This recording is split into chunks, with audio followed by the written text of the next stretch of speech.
আমি দেখা যে আমি লিখে দিছি তো খাতা থেকে আমার যেগুলো লেখা এই এখনই লিখছি আমি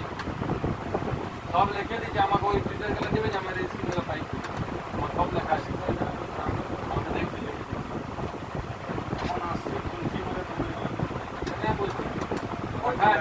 বললে আমি দিয়ে দেবো